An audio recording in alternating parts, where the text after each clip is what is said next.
Welcome to Inner Peace with Dr. Reese, a program that can help you become liberated in the modern world. Now, here's your host, Dr. Kevin W. Reese.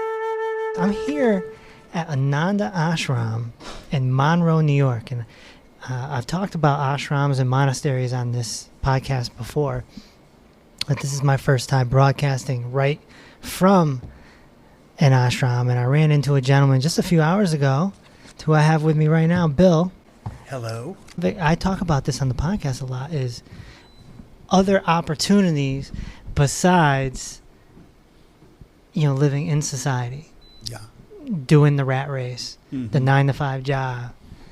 And so you have some experience with that. Would you mind sharing that? What you've been where you've been living for the last 10 years or whatever? Yeah, for the last 10 years I've been living in intentional communities. I've been in a few different ones. Yeah. Tiny homes? No, not tiny homes. The first one I lived in was a spiritual community. It was a meditation community. Mm. And then the second one was a cooperative. It was a cooperative of people that lived and worked. They ran a business together and then also lived together. Mm. And the third one was a small farm, just a rural farm, just out in the hills, living simply. And did you, you had some sort of responsibility on the property, I'm assuming? Yeah, you're always working at any of these places. Like Yeah. I had an actual job at the first community in a meditation retreat. I ran the kitchen at their meditation retreat, but and I did that at the second community also. Right. And then the third one, we did. There's endless things to do on a farm, but then we also had a couple of income producing areas. And there's a lot of these communities over out on the West Coast. In the country and around the world, there's hundreds, if not thousands, of them. A lot of them are smaller or not as well established, but there's a lot of feeling right now. I think there's a lot of energy towards doing something different, doing an alternative lifestyle. So Right. it's getting more and more popular. People are wanting to buy a piece of land and Right. form a community with people that like-minded people. So Yeah. I've spent most of my time at communities that have been better established, but they're in infinite numbers. There's and there are eco villages, there are spiritual communities, there's a whole bunch of different. There's people that just live in cooperatives, Right. like you said, the tiny homes. People will have a cooperative where they live and they just work on the outside and they share communally. Right. The land, or they share the kitchen, or what I mean. They're trying to reduce their footprint, not live in a single family home. And how would you describe living in these communities versus being in that rat race? It's nice to get out of the rat race. I'm not going to lie to you. Yeah. That's a big attraction for me and for a lot of people that do it. But, even though you're still working. You're still working, but you're not For a different cause. right. And you're not, you're not commuting. You're not, it's a different kind of stress, or they're not stress-free, these places. You have the added element of living with other people. Sure. And how you're going to get along with them. How do you Sure. organize it? Like, how do you have agreements that you live under and work under? And those are all questions in all these places. But Sure. I prefer working in one of these places to doing the rat race. To Oh, me, of it's a lot, course. Yeah. there's a lot more to recommend the community, and most people are wanting to you want to be out somewhere rural, you want to breathe clean air and drink clean Right. water and eat better food. Do you with all this experience you have, do you see an increase in inner peace with people who live in these communities? Or is there still a little drama? That's a good point. Yeah, there is always, there's drama when you put human beings together, for sure. Sure. Including a family, household of 4 or whatever. Yeah, but it's a different kind of drama than, you know, there's pros and cons to any which way you're living, but I would say, you know, I think there's less stress among people that live in these alternative communities. Right. There's it's not that daily grind of stress. Like, I think that really grinds down on people emotionally and spiritually. Right. You know, it's hard when you've done a long day at work, you know, then to have some kind of practice or anything that keeps you balanced, you Right. know. Right. So it's a little bit better. The challenges are just different in a community, you know, Sure. relating with other people and how you interact and who's got quirks and how you have to live, you know what I mean? Right. But on the whole, you know, I would say people are a little more peaceful, or the environment's there to be more peaceful. I mean, you kind of are who you are Right. when you get there. A lot of people have been pretty well And we talked scarred by about, sure. the greater society. You know what I mean? And that doesn't wash off when you come to these places. And we talked about that if we can, I'll use the word attain, Mm-hmm. if we can, or discover or realize is a good word. Right. If we can realize our own inner peace, our own inner treasure, Right. it almost doesn't matter where we live, right? Yeah. If we're centered and we're Right. And you'll be a happier and well-liked communitarian. there's a word I never heard before. Yeah. Communitarian. Right. Okay. You know, if you can be in that peaceful, or more in that peaceful, balanced state, you know. Yeah. It's designed in a way to make it comfortable. You can forestall a lot of these issues, and you know, where people will lose their peace, Yeah. you know, by having it be fair and equitable, by Yeah. having like your living circumstances be comfortable. You know what I mean? Like, there's ways that the structure or the foundation of the place can really add to your inner peace. I think that, you know, a lot of these places came out of the Back to the Land movement in the late 60s, early 70s. And they were largely urban, suburban, you know, young people for the most part that did want to do something different, but they didn't have building experience. They didn't have, you know, rural agricultural farm experience, things Right. like that. So a lot of them just did it by the seat of their pants. And people are building tiny houses. Tiny houses, minimalism is a big thing now. Yeah, absolutely. But, you know, and I think that's going towards my point is, you know, I think a lot of these places, they didn't really do it by design. They didn't think of like the, you know, they didn't have the money, or they didn't think when they started, like, this is how we want to lay it out, like design the place, how you're going to live there, like what is your income source, your cottage industry going to be, like what is life going to look like, how do you educate the children, Right. what happens when you get older. Right. And so a lot of those places, there's a lot of stress, like when those basic foundations of your life aren't met, you know, people have to leave. Right. Right. You know, and that was the downfall for a lot of these places, is they didn't cover all the foundations for living a healthy life. Right. I kind of think there's a lot of momentum towards this idea now, but I think the future of community is like community 2.0 would be like a community by design. You know, when you look at a piece of property, you know, that you could possibly have, you'd start it even from the abstract stage. Like you'd want a Right. place with water, with a clean water source on it, and you know, a certain amount of acres. You know, you want southern exposure to grow some food. You know, and you'd want to think like, how many people could this land support? You know, like Right. there's ideas about what makes a good community. It's hard to have a community with varied relationships and that sort of thing if you have a community under 30 people, for example. You could do one with a theme, right? Like one could be Sure, a it could be spiritual community, One could be an artist community. You know, is right, like you said, spiritual, or eco village. That's another one you want to yeah, more towards sustainability. green living. But Yeah. just making the point that you know, you could go a long way by designing it beforehand. Like you know, there's a certain amount of people that make up a community. Like if you have, some people think it's 150 or 200 people, where you can have different relationships and people, because these places always have turnover too. you know, but then you'd have to build to support that. Like you want to build it so it's comfortable for everyone. That's like, just, you know, so someone doesn't have an amazing place to live and someone lives in a shed, you know, and that's how a lot of these places have got, you know, they've kind of just limped along because, and they do have their problems, and there are different stresses that are born out of that. But Right. it'd be nice to see communities kind of done by design, you know. I mean, if we're going to live on this planet, you know, we'll have to live in tune with the resources that are there, and you know, it makes sense to live in smaller communities of people. You have to share energy, and you know what I'm saying? Yeah. Like, if we're going to live sustainably.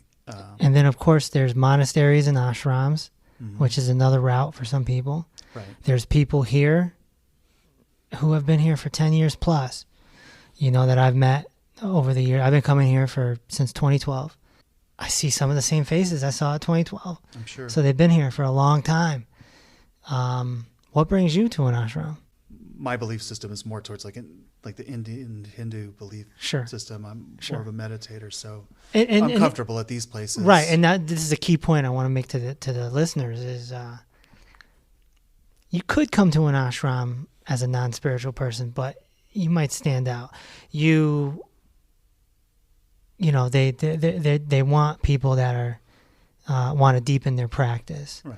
And then, you know, there's an exchange, work in the kitchen, you know, show up to the meditations. But you don't need experience there. Like as long as you're open to it. If you're going to come and not be open to, you know, what they're offering there, that could be a problem. But you know, I think it's, you know, that's, you know, anybody that's open-minded is welcome at one of these places. But it's a calm. I mean, what attracts me is it's a calm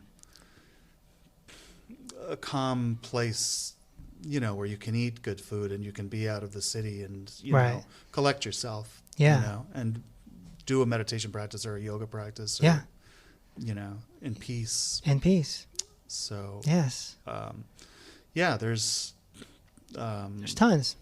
Yeah, there's a lot of places like this out there that exist. I'd like to see it, you know, my dream of community was always like, I'd like to see it be open to mainstream people. Like I'd like to see it as an attractive choice to just about anybody. So, you know, like where all your needs are met, where you could go and live simply and it wouldn't be like you're roughing it or you're having to live in poverty or, you know, like where you're sacrificing in some way or another. Like I think you could pool your resources and live even more comfortably, like, you know, live in abundance, but have those things that are missing when you're living in an isolated lifestyle. You're having a sense of community, different people, you know, you have children there, you have people of all generations, you know. But I think that would be appealing to just about anybody in this day and age. It's just you need those foundations, you know, of security and feeling like you can have a life there where you don't have to go out and make money or something like that. You know, where your needs are provided for. You know. So you said you're familiar with the Hindu tradition. Yogananda, you said.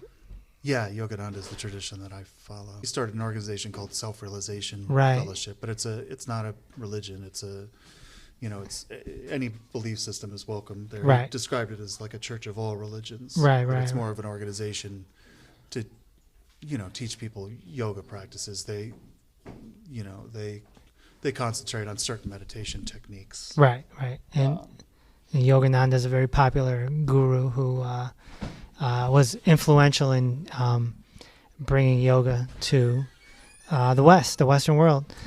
Yeah, he's one of the first couple of Indian gurus that came. He came about 1920 to this country. And he has a very famous book. Autobiography of Yogi, yes. Yeah.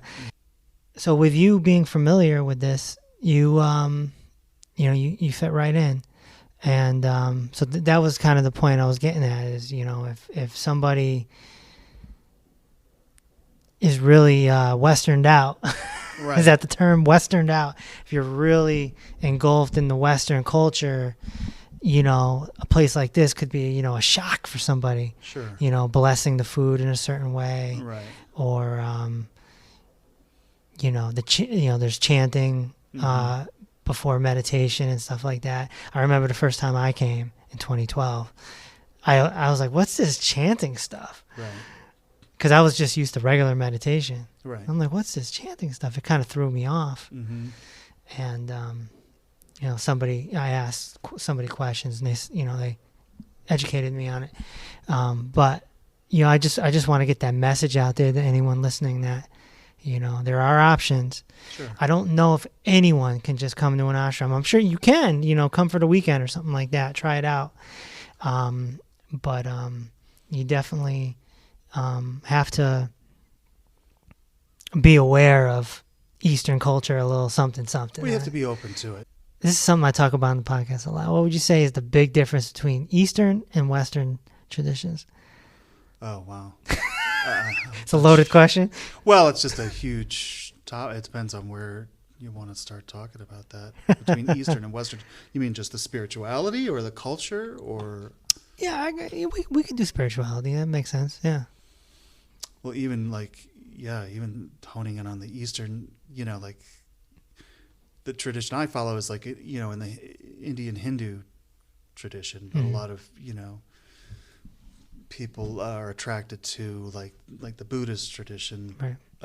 Which have their own like flavors and culture. I mean, I don't think there's any one type of, if anybody was thinking of coming to a place like this, I wouldn't be turned off. Like I don't think there's any one type of person that comes.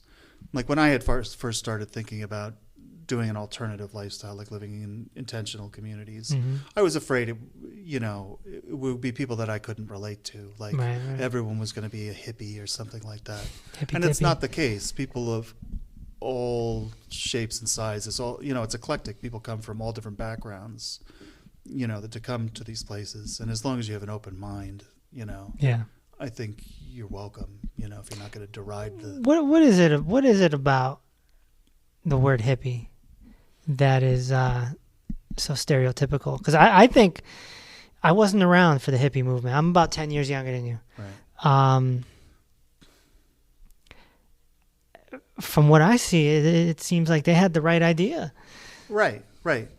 Well, I don't think there's anything wrong with the values of that movement. But people equate it, it connotes like, the dress, a certain dress. Tie-dye. Yeah, tie-dye. To me, all of that stuff, it just gives people a reason to judge, to put you in a box. Like, oh, you're a hippie, so you think this, that, and the other thing. Right. I don't like that for myself. You know what I mean? But they had the right idea, right? It was just peace and love. Yeah, peace and love. But they were, they were really rebelling against, a society of materialism, of, things were really coming to a head. The war. These are things to rebel against. Right. It's a shame those ideals went away. I mean, I don't know that they went away, but it's like, I don't know where all those hippies went. That's, they're in corporate jobs right now, probably with 3 it kids. Like it didn't last too long. Showing pictures to their kids, like this was dad. But now we need those ideals, I think, more than ever. And it's like you need it to be espoused by people that don't have long hair and right. tie dye on. You know what I mean? Like these are things worth talking about. Like anybody from any walk of life should be talking about. What alternatives do we have for the future here? Let's like, materialism, like we talked about earlier, like our economic system is based on infinite growth. Like that's not sustainable. Right. We have to like get through this divisiveness. This to me, this country, in the little time I've been alive, has become more polarized than I ever remember it. And from there, you can't do anything. Like, we have to get to a point where we could talk to one another. Right.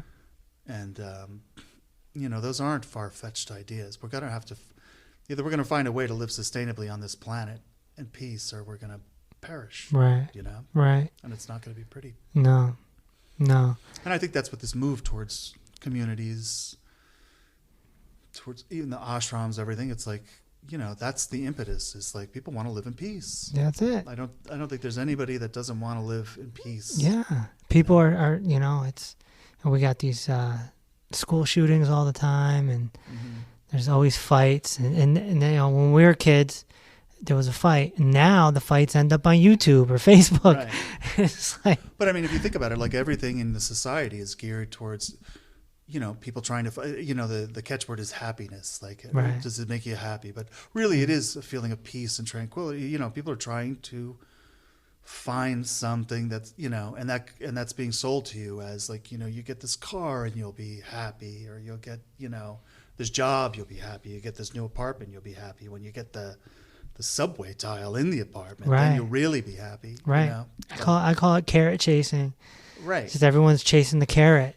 And it's one carrot leads to another carrot, and it's just over. Well, you just nailed the question you asked earlier. Like, what's the difference between like that Western mindset and the Eastern mindset? Like, we have been sold the carrot on the stick. Yeah. Yeah. And we're always living for a time other than the present. Like we're always living to some future where, you go to any Western city, everyone is running somewhere. Everyone's hustling to get somewhere else. Yeah. Yeah. Whereas when I think of the Eastern mentality, it's like, and I'm sure that's, the Western has infiltrated the East. I'm sure that mentality has taken over the world, really. There's some McDonald's over there. But if we're going to talk in the abstract, like, right. No, there's plenty. I mean, like, like look at India and China, how, westernized they've become. Yeah. But, when you talk about the spirituality, it's like, it's all about being in the East. I mean, like that every spiritual tradition is, yes. The Bible, it says, be still and know that I'm God, like, the key is being still, like, yes. People read past that part. Yes. And, but that's something we don't ever really discuss in the West. Like, it's always, we're always having to do something or get something. We have this puritanical work ethic, you know what I mean? Mm-hmm. Like, if you sit still, you're not valuable. Right. You've got to be keeping your hands moving or right. producing something. Otherwise, and that's deep. We've really, internalized that motivation is like, it's deep. You don't need anybody cracking a whip behind you. People crack that whip on themselves. Yeah. I heard a guru once say that in the West, we're rich on the outside, poor on the inside, and in the East, it's the opposite. That's a great way to put it. They're poor on the outside and they're rich on the inside because they, not to say they're all walking around enlightened, but they value spirituality more. Right.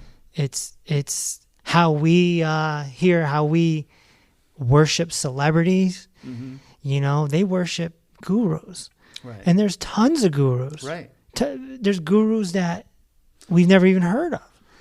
Well, yeah, no, that's very telling of who your society celebrates. No, I think you hit it on the head there. I've met people in third world countries that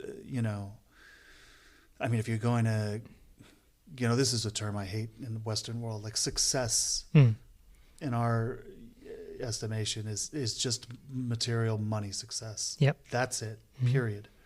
And we don't talk about the elephants in the room. Like, you could be miserable in 1,000 other ways, and most people are.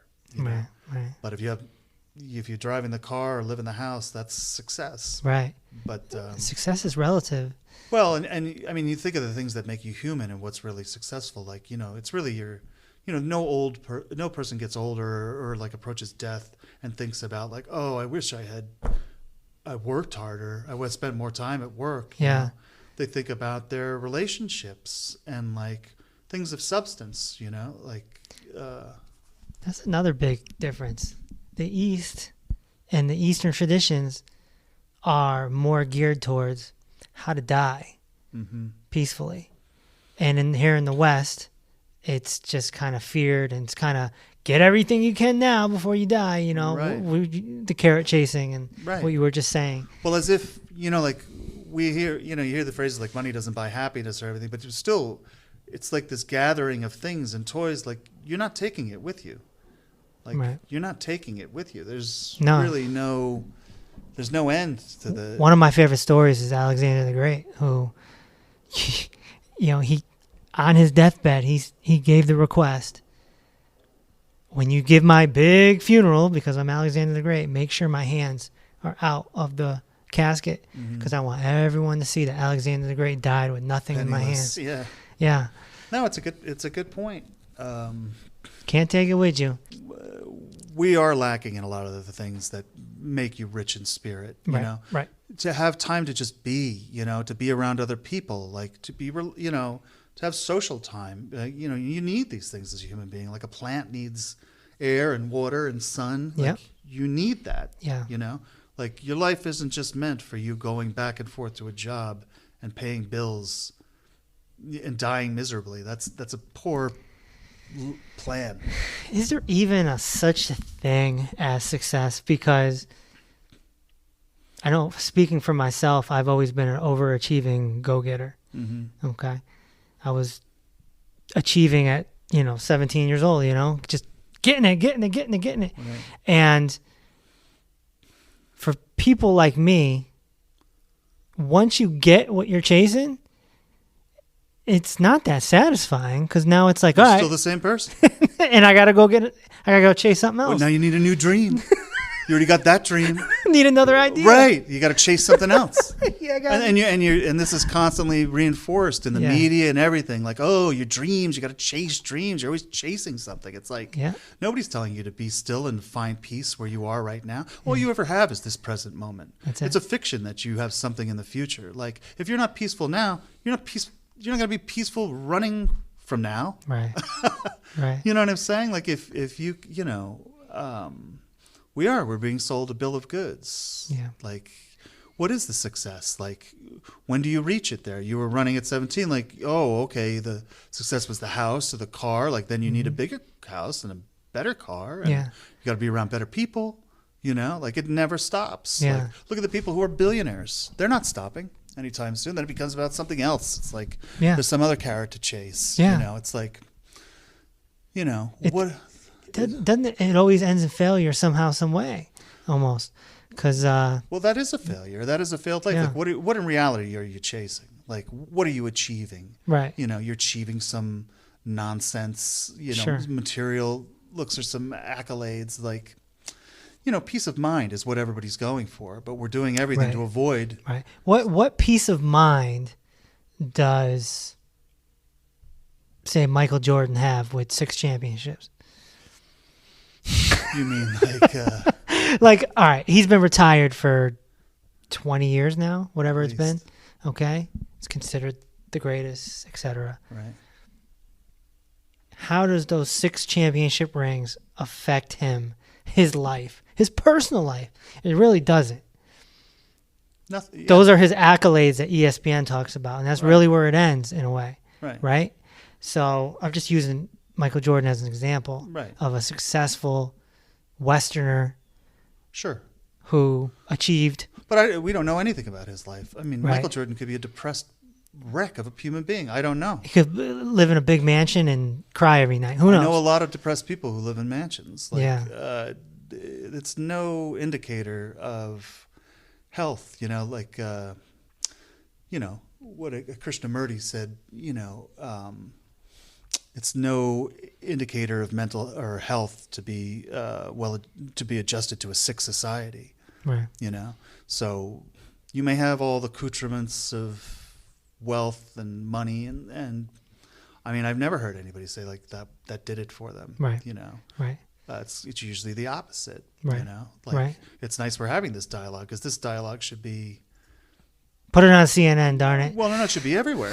Really. I mean, like, Back to the Michael Jordan example. We don't know the sacrifices that he had to go through in his life to get those 6 championships. sure. Did he lose a wife over it? Did he have a poor relationship with his kids? Mm-hmm. I mean, you have to dedicate a lot of time into your craft to be a winner, quote unquote, Mm-hmm. in an American sports genre. Right. So that's another thing. And the same thing with the businessman. Same thing with the the engineer, the doctor, whatever. Right. Well, if Michael Jordan had been born 100 years earlier, there is no NBA. There you He go. might be the talented guy in the world, Right. but he's like, Right. he's doing labor because there's no Right. market for his skills. Right. Like, you might be incredibly talented at something Yeah. that doesn't exist right now. He still needs to feel loved and accepted. He needs to feel at peace. Like, you can do that in a one-room farmhouse. You could do that in a mansion. Like, like a baby doesn't know it's in a mansion or it's in a slum. Yeah. It knows Yeah. it's fed. It knows it's clothes. You know what I mean? It's warm. Well, I always It knows it has its mom or not, or it's being held lovingly. Yeah. Either it has what it needs or it does not. You know what I mean? The extent of it is irrelevant. I grew up watching sports, still watch a few. And the thing that's always funny to me is when they say so-and-so is the greatest of all time. Right. We've only been around, America hasn't even been around 300 years. Right. This is a speck of dust in humanity and Sure. the history of humans. So how can you be the best, the best all time? There could have been someone more talented, 3,000 years ago. Sure. So I just think that our Western cultures, we're brainwashed into thinking we've been around for so long. Well, and it is brainwashing because also who cares? You know what I mean? If you were in some village, a few thousand years ago, like there might be a guy who could run faster than everybody. Right. Who cares?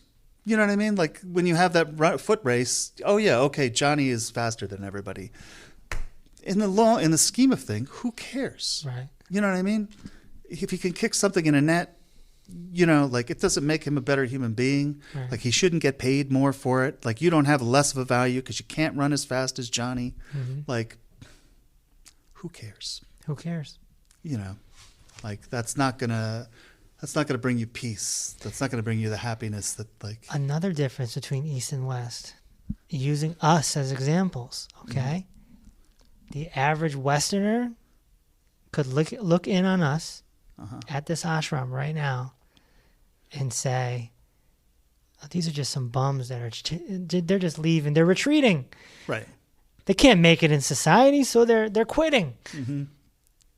In the East, they're like, oh, look at these guys. Good for them. Right. Good for them. They're going to meditate and live in a community, and they're doing some good things. Right. Good for them. That's a big difference in perspective right there. Well, they understand in the East, that people have different natures. The caste system in India was actually, it wasn't supposed to be you were born into a caste. It was supposed to be like what you were inclined to do. Like the Brahmin caste was inclined towards spirituality and meditation. And you need that in society. You need artists. You need working people. You need, you know what I mean? You need people who are out there and going to, there's people's disposition is more inclined to certain things. Right. You do need a priest. You need people at ashrams who are more thinking spiritually. Look at all the collection of literature, and if those people had to work at a factory all day, you wouldn't have so many great works. It's like people should have different roles. It's like you can't judge everybody by the same bar of productivity. What if Van Gogh had been forced to work in a, in a widget factory or something that sucks for all of us, for all humanity, doesn't it? Yeah. Look at all the, the great Da Vinci art everywhere. Must we all be held to this thing of are we productive or not? How much is our value is only attached to what wage we can command? One of my favorite examples is Nikola Tesla, man. Mm-hmm. Arguably the greatest inventor of all time. There we go with that all-time word again. Guy's a super genius, He died poor. Yeah, he died penniless. Yeah. And because he was more interested in his work. Right, in producing things that were for the good of humanity than for making a buck. Right. So he parted with the, the capitalists at the time, and that's always going to be the result in this kind of culture. It's either you play ball with making $1 or you're that hippie and you're useless. Right. Even Nikola Tesla, one of the greatest geniuses of all time, you think He should have been in a university. I mean, people should have been bowing down to him to the day he died. Now we have cars named after him, and the kids don't even know who it's named after. Nobody even knows it's named after him. Nobody knows. Right. Like, you wouldn't have a cell phone if it wasn't for Nikola Tesla. You wouldn't. And that's another thing that I talk about in this podcast a lot with the inner peace practices. No matter how famous you get, no matter how much you do, you're going to be forgotten. That's a good point. Time will erase you, no matter what. It just doesn't feel like that because America is so new. We're so new. Right. Well, even these people that you know about and whose names you remember, like a George Washington, like, you only know it through a filter. Like, you don't know who the man actually was. You know it from school. Or what his personality was. Like, you know what I'm saying? Like, you know a name. And, like, George Washington is dead. Right. It doesn't matter to him. He doesn't know that his legacy lived on or not. Like, to him, it's irrelevant, you know? Adolf Hitler is the most documented man of all time. Mm-hmm. So everybody knows his name. Arguably the most famous man ever, even though he's a villain. Mm-hmm. Genghis Khan. Nobody remembers Genghis Khan, right? Well, because he was so long ago. Everyone gets erased. Right. You know, Alexander the Great. People know his name. Mm-hmm. Not everyone knows what he did, what he accomplished. You know, especially before that movie came out 10 years ago, whatever it was. Right. They don't know. They just know the name. Right. And one day, that'll be Michael Jackson. Mm-hmm. Right. One day. Well, and what does it matter? Like, you know, whether they're going to get the story wrong anyway, whether they think good of you or bad of you. It's like, you know, better to maybe do something that could bring some good in the planet. Like, this is where, you know. Right.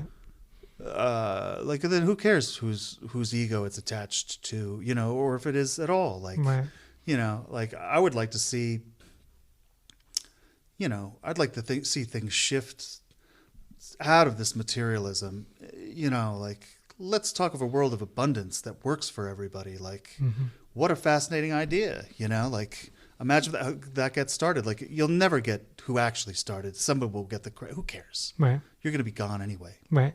You know, but, you know, I mean, I would like to see in my lifetime a shift towards brighter days, because it looks like doom and gloom coming now. You know, it's not going to end well, like this materialism, this unsustainable culture we have. You see it left and right. People are sick everywhere. Every empire crumbles. Well, right. Yeah, look at the proof. Like, you know, it's crumbling in Rome. It's crumbling in Greece. Like, you know, and they built that stuff out of stone. You know, they built it to last. Like, we're building it out of, you know, plywood. And that's not, you know what I'm saying? The Moors.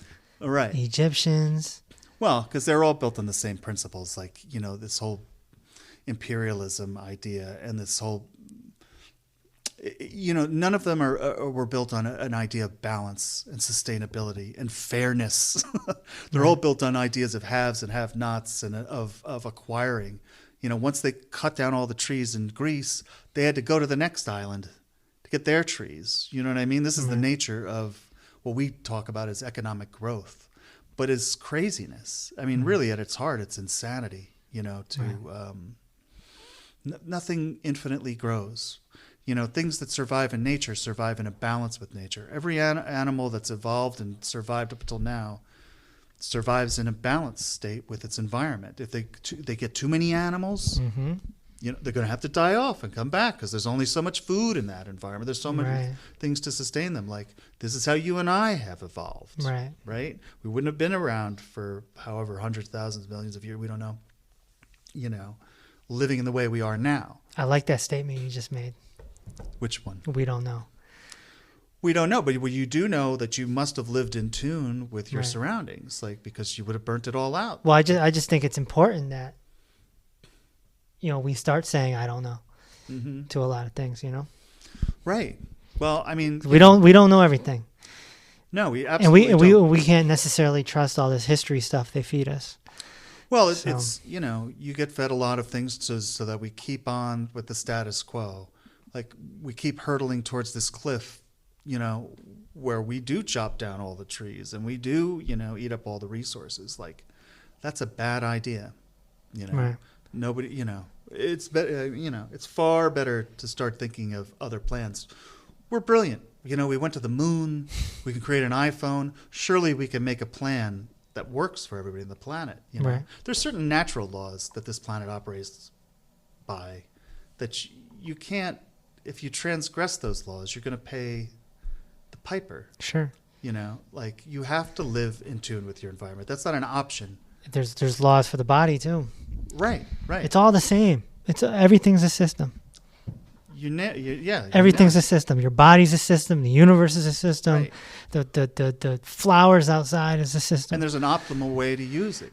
Yes. And there's an optimal way to exist in this world. Like, to think we're apart from it and we can somehow not obey the laws. Right. It's insanity. Right. Just because the insanity is, it's pervasive, it's everywhere, it's ubiquitous, doesn't make it sane.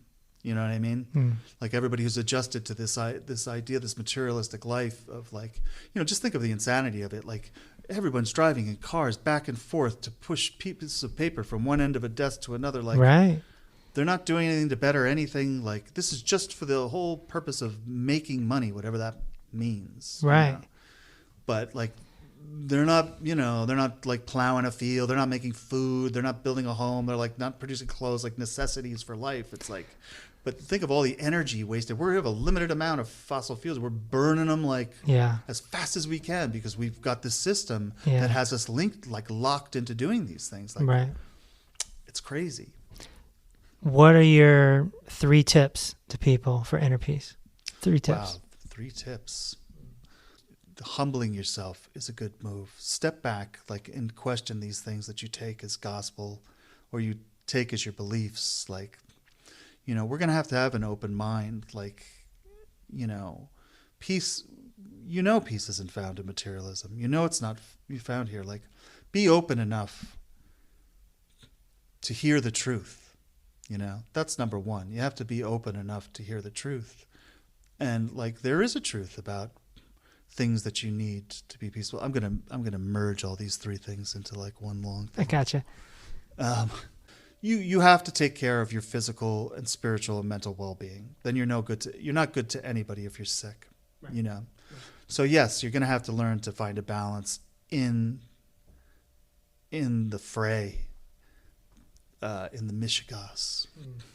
You know what I mean? In the insanity. But we have to, we also have to keep our eye on working with one another. We're also isolated in this Western culture. We're going to have to work it with each other or it's going to be a sad ending for us, So I guess in there's, you have to find a peace and a way to stay healthy in wherever you are right now. Right. You got to understand that peace is waiting for you now. It's right. not somewhere else. It's not in the future. You're going to have to find a practice where you can be here now. Right. Like the book said, but you have to keep, the third thing is you really do have to keep an open mind. Humble yourself. You don't know everything. Right. Be open to the truth. Be open to ideas that are, just that. Just be open to the truth and for what works.